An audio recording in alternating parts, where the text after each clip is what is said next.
नमस्कार दोस्तों, अभी तक हमने गेहूं फसल के अंदर गाभा अवस्था में जब बालियां गाभे के अंदर हो उस टाइम तक हमें क्या कुछ करना चाहिए जानकारी दी थी। आज इस वीडियो के अंदर अपन बात करेंगे गेहूं की फसल में जब बालियां बाहर आ जाए उस टाइम पर सबसे ज़्यादा पौधे को किस पोषक तत्व की आवश्यकता पड़ती है। इसके अलावा हमारे इस गेहूं के जो ये फ्लैग लीफ है, जो झंडा पत्ती, ये आखिरी टाइम तक हरी भरी बाली में अभी जो ये फूल आ रहे हैं तो ज़्यादा से ज़्यादा फूल किस तरह से आए, फूल आने के बाद इसके अंदर अच्छे से पोलिनेशन मतलब परागण किस तरह से हो ताकि इसके अंदर नीचे से और ऊपर तक कंप्लीट दाने भर जाएं। अक्सर अपन देख रहे होते हैं जो गेहूं की बालियां होती हैं ना, बहुत से खेतों में उनके बीच के अंदर दाने भर जाते हैं और ऊपर और नीचे खाली रह जाते हैं।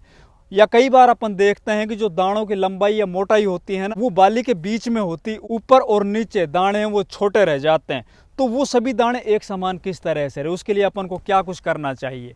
तो नमस्कार, मैं इंद्रपाल यादव स्वागत करता हूं आपका अपने YouTube चैनल देश की जान, हमारे किसान चैनल। तो ये मेरा प्लॉट है, लगभग 4 एकड़ का है, 6 पक्की बीघा जमीन हमारी जो है। इसके अंदर 2 एकड़ गेहूं की फसल है, वो हमने 5 नवंबर को लगाई थी, जो आप देख पा रहे होंगे। ये हमारी अभी बालियां निकलने की अवस्था है, मतलब 2 से 3 दिन के अंदर कंप्लीट बालियां निकल चुकी होगी। इसके अलावा आप देख पा रहे होंगे जो हमारा 2 एकड़ जमीन है वो हमारी पछेती सोविंग है। इस 4 एकड़ ज़मीन में हमने 2 एकड़ ज़मीन 5 नवंबर की बुआई की थी, जो एक प्राइवेट कंपनी का रिसर्च बीज लगा रखा है हमने। और अब देखेंगे कितना उत्पादन होगा, उस टाइम पर आप लोगों को बताया जाएगा, फिर रेकमेंड भी किया जाएगा। अगर इसके अंदर कुछ दमखम दिखाई दे या फिर पीछे जो अपन पिछले साल जो वेराइटियाँ लगा रहे थे उनसे उत्पादन ज़्यादा निकलेगा। अभी तक ओवरऑल बहुत शानदार इसके रिजल्ट हमें अभी तक दिखाई दे रहे हैं, वो तो आगे पता चलेगा।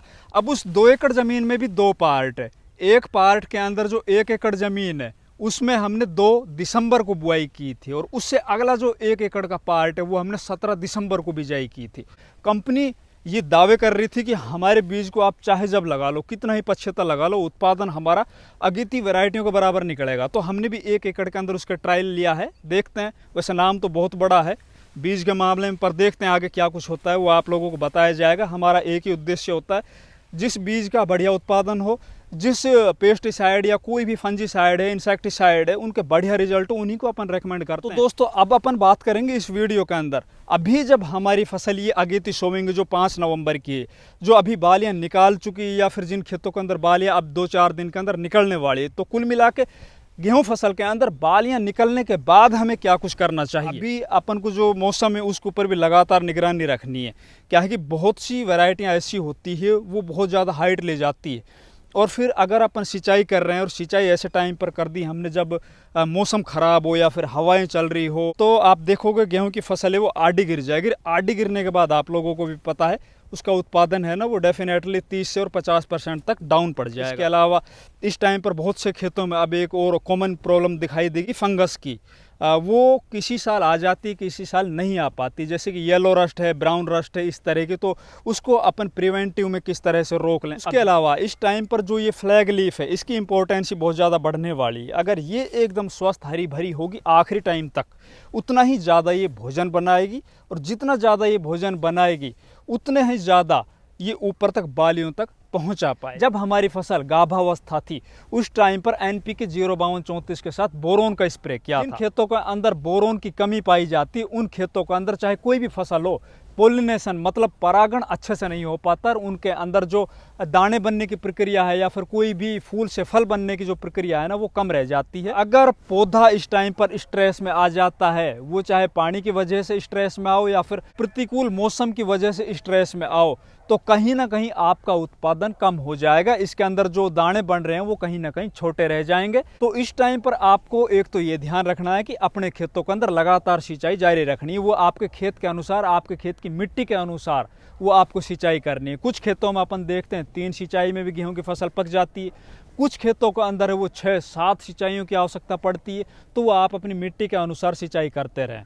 तो अब इसके अंदर जो दाने बन रहे हैं, दाने जो भर रहे हैं, दूधिया अवस्था अब इसके अंदर आएगी, तो इसमें सबसे ज़्यादा आवश्यकता पड़ेगी पोटास की। देखिए पौधा है वो सूर्य के प्रकाश से और नीचे ज़मीन के अंदर से जल और खनिज लवण लेके भोजन बनाता है अपने पत्तियों के माध्यम से। जिस तरह से ये फ्लैग लीफ है, ये जितनी ज़्यादा स्वस्थ सुंदर होगी उतना ज़्यादा भोजन बनाएगी। ठीक है, भोजन तो इसने बना दिया, अब उस भोजन को लेकर इन बालियों तक कौन पहुंचाए? इसके अंदर जो ट्रांसपोर्टेशन का काम करेगा वो पोटास करेगा, और इस बाली को जितना ज़्यादा भोजन मिलेगा उतनी ज़्यादा इसके अंदर जो बनने वाले दाने हैं वो लंबे, मोटे, ताज़ा, स्वस्थ और चमकीले बनेंगे। दूसरा, पोटास की जिन खेतों के अंदर पूर्ति होती है उनके अंदर पौधे हैं ना, वो कहीं ना कहीं स्ट्रेस से भी बचे रहते हैं, चाहे वो पर्यावरणीय तनाव हो या फिर आप जब सिंचाई कर रहे हो आपकी मोटर खराब हो जाए या फिर किसी भी कारण से आपके 2-4 दिन सिंचाई के अंदर देरी हो जाए, तो जो पोटास होता है ना उसकी बदौलत पौधे हैं ना वो उस स्ट्रेस को झेल पाते हैं। तो पोटास की इस टाइम पर इम्पोर्टेंस है ना वो बहुत ज़्यादा बढ़ जाती है। तो इस टाइम पर आपको यही ध्यान रखना है कि अपनी फसल के अंदर पोटास की कमी ना होने दें।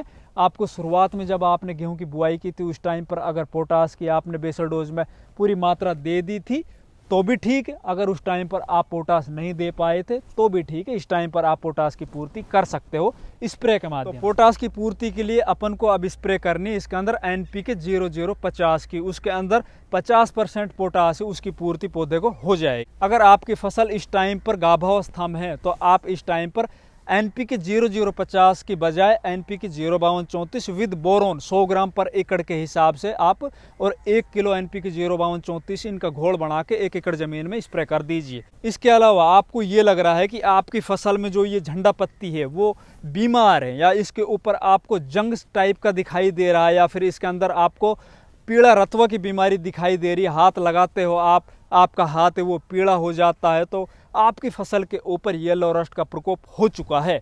और येलो रस्ट अगर आपकी फसल में एक बार आ गया तो भैया मैंने अपनी आंखों से देखा है, 2 साल पहले हमारे एरिया के अंदर येलो रस्ट की बीमारी आई थी। गेहूं का जो उत्पादन है ना, जहां पे अपन बोलते हैं कि 30 क्विंटल पर एकड़ ले लेंगे, 32 क्विंटल 35 क्विंटल तक ले लेंगे, वहीं पे उन खेतों के अंदर जो गेहूं का उत्पादन हुआ था वो 10-12 क्विंटल ही हो पाया था। और येलो रस्ट की बीमारी इतनी तेजी से फैली थी एरिया में कि किसान जब तक कुछ समझ पाते तब तक पूरे के पूरे खेत वो सूख चुके थे, खराब हो चुके थे। अगर आप लोगों को ये दिखाई दे या फिर सुनाई दे कि आपके एरिया में येलो रस्ट या ब्राउन रस्ट की बीमारी स्टार्ट हो चुकी है तो आपको उसी टाइम पर बगैर कोई देरी किए अपने खेतों के अंदर फंजीसाइड का स्प्रे कर देना। फंजीसाइड में आपको लेना है प्रोपिकोनाजोल 250 ml पर एकड़ के हिसाब से, जो टिल्ट के नाम से आती है। इसके अलावा आप ले सकते हो टेबुकोनाजोल प्लस ट्राइफ्लॉक्सस्ट्रोबिन जो नेटिव बायर के नाम से आती है, 100 ग्राम पर एकड़ के हिसाब से उसका स्प्रे कर सकते हो। या फिर आप इसके अलावा एक अडामा कंपनी का कस्टोडिया का नाम था जिसके अंदर टेबुकोनाजोल और एजोक्सिस्ट्रोबिन ये कॉम्बिनेशन पाया जाता, उसका भी आप स्प्रे कर सकते हो 200 से 250 ml पर एकड़ के हिसाब से। ये स्प्रे आप लोगों को उसी अवस्था में करना है जब आपको ये लगे कि हाँ यार हमारे खेत के अंदर येलो रस्ट या ब्राउन रस्ट की बीमारी है वो कहीं ना कहीं आ सकती है या फिर दिखाई दे रही, या फिर कुछ वैरायटियाँ होती है जिनके अंदर ये अक्सर आ जाती है, उनके अंदर आप प्रिवेंटिव में भी स्प्रे कर सकते हो। तो दोस्तों इस टाइम पर आप लोगों को ये सभी काम कर लेने हैं, निश्चित तौर पर आपका जो गेहूँ का उत्पादन होगा अब की बार बढ़िया निकलेगा। तो हमारी ये बताई हुई बातें अगर आप लोगों को अच्छी लगे तो वीडियो को लाइक कीजिए, चैनल को अभी सब्सक्राइब कीजिए और साथ ही ज़्यादा से ज़्यादा वीडियो को दूसरे किसान भाइयों तक शेयर कीजिए।